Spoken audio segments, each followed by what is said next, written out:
welcome back sa ating channel mga kaibigan. And if you are new to this channel, please do like, subscribe, and press that notification bell so that you can help this channel grow mga kaibigan. Eto na nga, may panibagong champion na naman tayo sa Super Featherweight Division.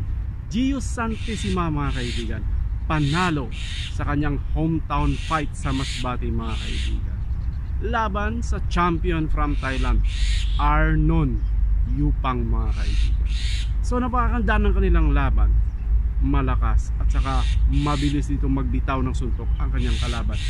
Ngunit in the 4th round mga kaibigan, tinamaan ng body shot, na liver shot ang kanyang kalaban, at nagiging member na rin ito ng Tiklop Boys. So hindi na siya nakabangon mga kaibigan after the countdown. So yun lang, panoorin natin ang update or panoorin natin ang highlights ng kanilang laban. Let's watch the video. Maninak, top lang tupon. Top lang tupon, mani doon. May tong may dolok, top lang tupon aw. Kian bayaw. Arnon top lang tupon le, top lang tupon le. Arnon Yupang. Nagdo baitis. My God. Lấy kèn mày nó, lấy kèn mày. Top băng ơi. Top băng.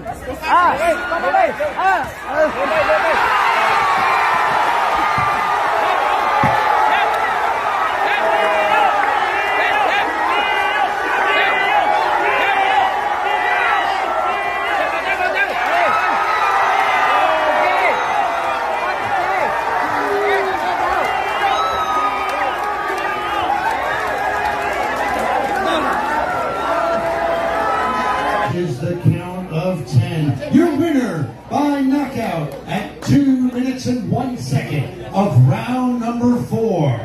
And the new WBC Asia Continental Super Featherweight Champion from Aurora, Masbate, Philippines, Gio Santissima.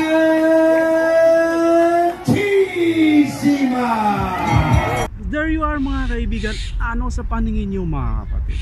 Kasi ako tingin ko dito mga kaibigan, masipag sumuntok itong si Gio Santissima at malalakas. Ngunit marami ang suntok sa hangin mga kaibigan. Hindi tumama yung mga power punch niya na binitawan.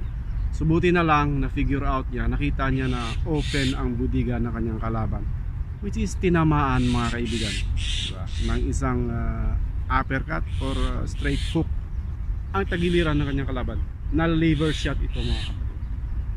So knockout, technical knockout.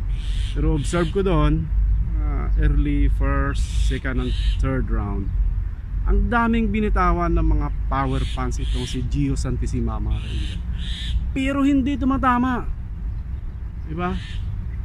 So sana pag bumitaw ka ng 3-4 sa ika-5 bitaw mo, alam mo na kung paano ipatama. So maybe nasa muscle memory yan. Kasi alam mo na, di ba?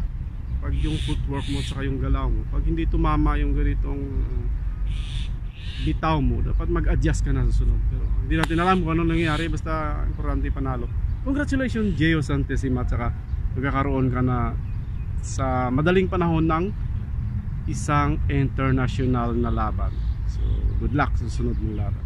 Siyempre, masaya na naman tayo kasi may bagong champion na naman nating Pinoy boxer. Thank you so much for watching and see you on our next video.